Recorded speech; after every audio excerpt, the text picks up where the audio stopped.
ధైర్యం లేదని మనం ఎందుకు అనుకోవాలి మ్యామ్? అసలు ఇది మామూలు సగటు ఆడపిల్లలు ఎదుర్కొనే పరిస్థితుల ఇలాంటి మాటలు, ఇలాంటి call records, CC camera footage, police స్టేషన్లు, రచ్చ, ఫైటింగ్లు, బూతులు, ఇంత ఒక సగటు ఆడపిల్ల సంసారం చేసుకునే వాళ్ళు ఇవన్నీ చేయగలిగేవా?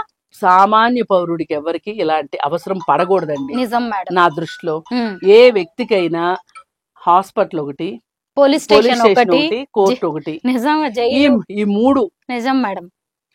ఈ మూడింటి పరిస్థితికి రాకూడదు. అవును మేడం. మేడం మీతో మాట్లాడడానికి మనకి కొన్ని లైవ్ కాల్స్ వస్తున్నాయి మేడం, మాట్లాడదాం. హలో అండి. హలో అండి, నా పేరు వినయ్. నేను వాషింగ్టన్ నుంచి కాల్ చేస్తున్నాను. వాషింగ్టన్ నుంచి వినయ్ గారు, చెప్పండి వినయ్ గారు. ఎస్ మ్యామ్, యాక్చువల్లీ మీరు కొంతమంది సోషల్ యాక్టివిస్ట్ కానీ, లీగల్ కౌన్సిలింగ్ కానీ, కౌన్సిలర్స్ కానీ, వీళ్ళందరితో మీరు డిబేట్ అనాలిసిస్, నాట్ ఓన్లీ సొసైటీకి అవేర్నెస్ తేవడం కాకుండా నేను కొంతమంది ఇచ్చాను కృష్ణ కుమార్ గారి కామెంట్స్ కూడా. కృష్ణ కుమారి గారితో మాట్లాడతారా అండి మేడం? కివనా, నమస్తే అండి. నమస్తే అండి. నమస్తే అండి. థ్యాంక్స్ అండి. ఇలాంటి వాళ్ళు సొసైటీకి అవసరం. అందరికీ మీకున్నంత ధైర్యం ఉండదు. డెఫినెట్లీ లీగల్ సిస్టమ్ లో లాయర్స్ ఎలాగనో, పోలీస్ ఎలాగనో, సొసైటీకి హీలింగ్ చేయడానికి, అవేర్నెస్ తెప్పడానికి, కొంతమంది ధైర్యం ఇవ్వడానికి ఇలాంటి సోషల్ యాక్టివిస్ట్ అవసరము. స్పెషల్లీ ఏంటంటే దీనివల్ల చేసే వాళ్ళకి కాస్త భయం కలగడం అంటే డెఫినెట్లీ, అండ్ వేరే వాళ్ళు చెయ్యాలనుకునే వాళ్ళకి ఆపగలగడం. ఏంటంటే పోలీసు, సొసైటీ, మన లాయర్స్, కోర్ట్స్ ఇవన్నీ కొన్ని ఉంటాయి, కానీ మీడియా అనేది హ్యూజ్. దీనివల్ల ఏంటంటే ఇప్పుడు చూడండి, ఓపెన్ గా ఇన్ని ఛానల్స్ లో ఇంతమంది చూస్తుండగా అంత ధైర్యంగా చేసే అమ్మాయిని ఒక వ్యక్తి 4 గోడల మధ్యలో ఎదుర్కోవడం అంత ఈజీ కాదు. అబ్బాయి 11 ఏళ్ల తర్వాత బయటకు వచ్చాడు, ఒప్పుకుంటాను. కానీ ఇంకో 4 ఏళ్ల తర్వాత వచ్చుంటే అనేవాళ్ళు 10 ఏళ్ల క్రితం, అంటే ఒక 3 ఏళ్ల క్రితం, 4 ఏళ్ల క్రితం వచ్చుంటే బాగుండేదేమో అని. దీనికి ఎండ్ లేదు. కానీ మనం అబ్బాయి పర్సనాలిటీ చూస్తుంటే కూడా, ఇప్పుడు ముంబైలో వెళ్ళారు, ఎక్కడన్నా రెసిస్ట్ చేశాడా? అవును. కనీసం ఇంత జరుగుతున్నప్పుడు లేదు, ఏంటి ఇక్కడికి ఎందుకు వచ్చావు, నీకేం హక్కు అంటే గమ్మున కూర్చుండిపోయాడు. అబ్బాయికి definitely he has personality issues. Yeah, screen మీద డెఫినెట్లీ యాక్ట్ చేస్తాడేమో, రియాలిటీలో భయస్తుంది చాలా. ఇంత జరుగుతున్నప్పుడు లైవ్ లో he would have at least revolted, అంటే కొట్టాల్సిన అవసరం లేదు. అవును. అతని ఉద్దేశాన్ని అతను చెప్పగలగాలండి, నిర్భయంగా చెప్పగలగాలి. ఇది నా స్టాండ్ ఇది అని చెప్పగలగాలి. కెపాసిటీ ఉంటే ఎంతో మంది కృష్ణ కుమార్లు ఉంటారండి సొసైటీలో. లేదండి, నేర్చుకోవాలండి ప్రతి వాళ్ళు. ఎందుకంటే ఇప్పుడు అడవిలో జంతువులైనా చూడండి, ఏదైనా ఇది ప్రమాదం అంటే అవి జాగ్రత్త పడతాయి, అలాగే పోరాడతాయి. ఇప్పుడు జాగ్రత్త పడటం రాకుండా, పోరాటం రాకపోతే ఏమవుతారు చెప్పండి? కాదండి, ఇప్పుడు ఇది ఒక ఎడ్యుకేషన్ అనుకోవచ్చు కదా. అవును. ఇప్పుడు అందరూ ఎలా ఉండాలో చెప్పటం కాకుండా అండి, ఎలా ఉండకూడదో నేర్పిస్తున్నారు వీళ్ళు. ఎగ్జాక్ట్లీ. ఇప్పుడు ఇలాంటి రిలేషన్స్ లోకి వెళ్ళకూడదని ఒకటి, వెళ్తే త్వరగా బయటపడాలనేది ఒకటి, సో లోపల ఉంటే దీన్ని ఎలా ఎదుర్కోవాలనేది ఒకటి. ఇది సొసైటీకి పెద్ద ఎడ్యుకేషన్ డెఫినెట్లీ.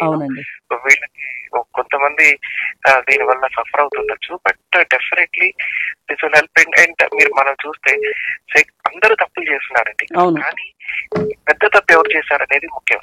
అవును. శేఖర్ భాష ఉన్నాడు, సొసైటీలో చదువు ఉంది, డబ్బు ఉంది, కానీ ఇరుక్కుపోయాడు. దాని నుంచి బయటపడడానికి ఇంకా 100 తప్పులు చేస్తున్నాడు. అవును. మస్తాన్ సాయి.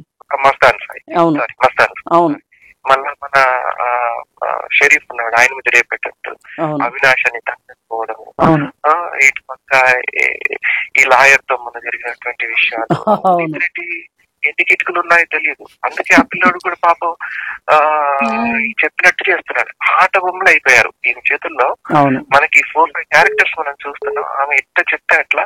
అంటే ఇక్కడ ఒకటండి, మనము లావణ్య ఒక్కదాన్నే నిందించడం కూడా కరెక్ట్ కాదండి. అసలు వీళ్ళందరూ ఎందుకు వస్తున్నారు, వాళ్ళ బలహీనతలు ఏంటి? ఇప్పుడు మస్తాన్ సాయికి అసలు డ్రగ్స్ అమ్మాల్సిన అవసరం ఏంటి చెప్పండి? ఇప్పుడు మస్తాన్ సాయి ఫ్యామిలీ బ్యాక్గ్రౌండ్ కానీ, అతను చదువుకున్నాడు, అతను IITN అని చెప్తున్నారు వాళ్ళ ఫాదరు, ఆ తర్వాత బిజినెస్ పెట్టుకున్నాడని చెప్తున్నారు. అతను ఆనందాన్ని ఎలా చూడాలనుకున్నాడు, జీవితంలో సంతోషంగా ఉండటం ఎలా అని అనుకున్నాడు, దానికోసం ఏమి తప్పులు చేశాడు అనేది అది కూడా మనం గమనించాలండి ఇక్కడ. అలాగే ఇప్పుడు ప్రీతి ఉంది, ఈ ప్రీతి వచ్చి ఇక్కడికి వచ్చిన క్రమంలో ఆ కుటుంబం పరిస్థితి ఏంటి, ఎలా ఆ అమ్మాయి ఇక్కడికి రాగలిగింది, అసలు 25 రోజులు 2 నెలలు లావణ్య ఇంట్లో ప్రీతి ఉంటుంది అంటే ప్రీతి తల్లిదండ్రులు ఏం చేస్తున్నారు, ఇవన్నీ కూడా. మీరు ఇంతకుముందు చెప్పినట్టు పేరెంట్స్ బాధ్యత ఉంది ఇక్కడ, అవును, ఇండివిజువల్స్ గా వాళ్ళ బాధ్యత ఉంది. చదువుకుని IIT చదువుకున్న అబ్బాయికి ఒకళ్ళు కోచింగ్ ఇవ్వాల్సిన అవసరం లేదు, తెలియాలి.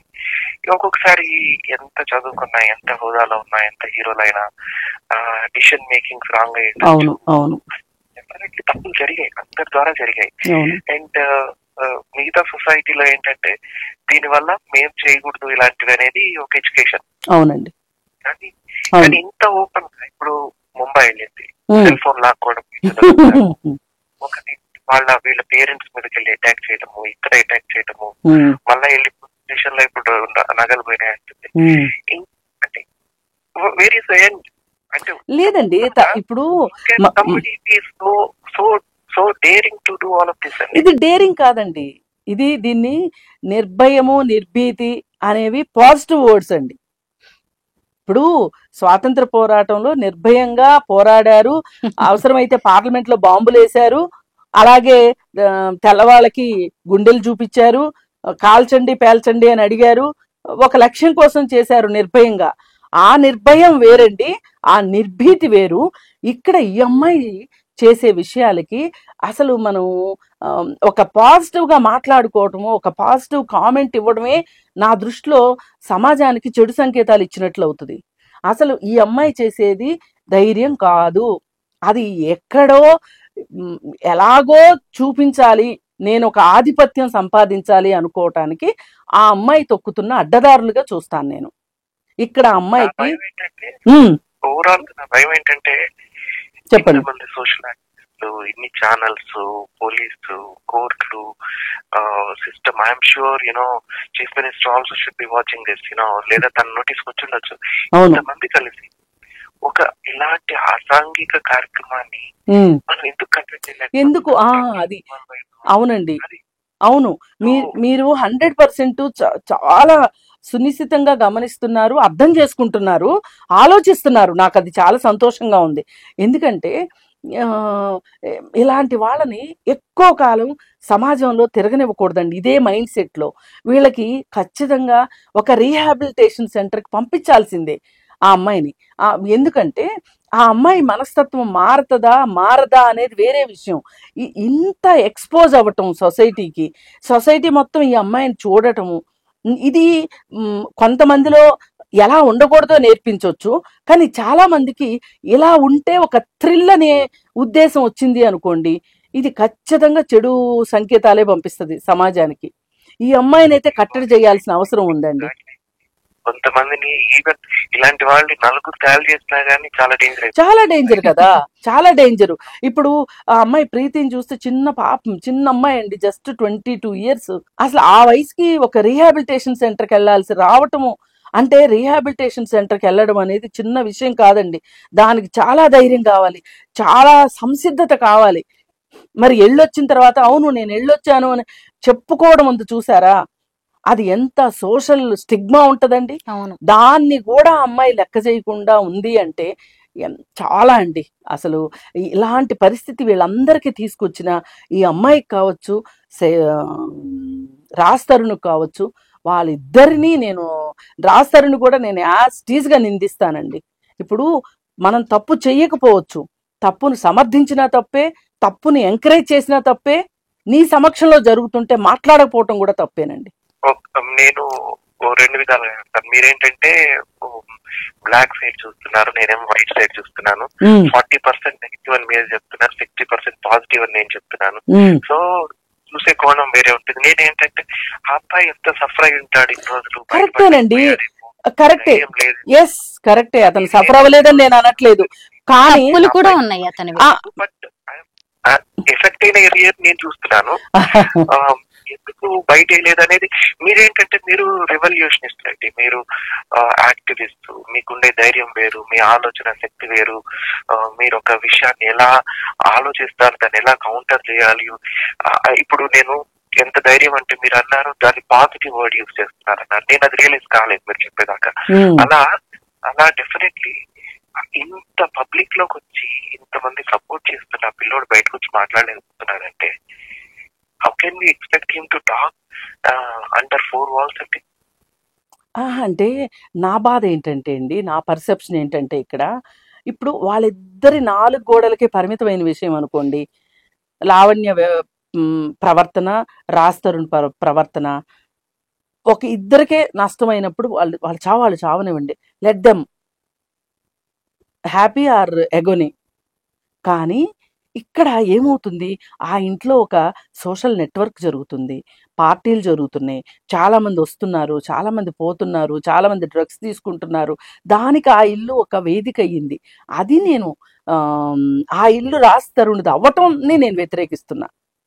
అదే ఆ ఇద్దరేతోనే ఆ ఇద్దరు ఇంట్లో డ్రగ్స్ తీసుకున్నారా, ఆ ఇద్దరు ఆ ఇంట్లో తన్నుకున్నారా, కొట్టుకున్నారా, రక్తాలు వచ్చినాయా, దాన్ని ఆ అమ్మాయి గాని ఆ అబ్బాయి గాని చట్టం దృష్టికి తీసుకెళ్లారా, అంతవరకు ఓకే. అది అది చాలా అసాంఘిక కార్యకలాపాలకి, యాంటీ సోషల్ యాక్టివిటీస్ కి ఆ ఇల్లు ఒక స్టేజ్ అయ్యింది. అది బాధాకరం. మీరు చాలా ఉంటారు, మీరు చాలా యాక్టివిటీస్ లో పాల్గొంటారు. ఈ విషయంలో మీరు ఇన్వాల్వ్ అవుతున్నందుకు సొసైటీకి మీలాంటి వాళ్ళు చాలా అవసరము. And at the same time ఈ వేదిక అయినటువంటి ఇంట్లో నుంచి తనని క్లియర్ చేస్తే తప్పితే ఈ యాక్టివిటీస్ అనాలో ఇంకా అక్కడ జరుగుతున్నాయి అనేది బయట కొంతవరకు. అవునండి, అవును, మీరు బాగా అబ్జర్వ్ చేశారండి. మీలాగా ఆలోచించగలిగే వాళ్ళు ఉంటే కనీసం మీరు ఒక నలుగురితోటి ఈ విషయాలు షేర్ చేసుకుంటే ఎవరికైనా ఇలాంటి ఆలోచనలు వస్తే కూడా వాటిని చంపేసే పరిస్థితి ఉంటుంది. చాలా మీ అనాలిసిస్కి మాకే చాలా సంతోషంగా ఉందండి. థ్యాంక్ యూ అండి. థ్యాంక్ యూ వెరీ మచ్ అండి. బట్ ప్లీజ్ ఆ ఒక్క ఇంటిని అక్కడ నేను రాత్రికి ఇమ్మని చెప్పట్లేదు, బట్ అది వెకేట్ చేపించగలిగితే. అవునండి, అవును, సీజ్ చెయ్యాలండి ఆ ఇల్లుని ఫస్ట్ అనేది నా అభిప్రాయం అండి. ఫస్ట్ ఆ ఇల్లు సీజ్ అవ్వాలండి. ఒక 20% డ్యామేజ్ కంట్రోల్ చేయగలం. అవును, అవును, నెగటివిటీ సొసైటీలోకి వెళ్ళిపోయి ఎంతమంది ఇలా తయారవుతారా అనేది నా బాధ. అవునండి, కరెక్ట్ అండి. థ్యాంక్ యూ అండి. Thank you.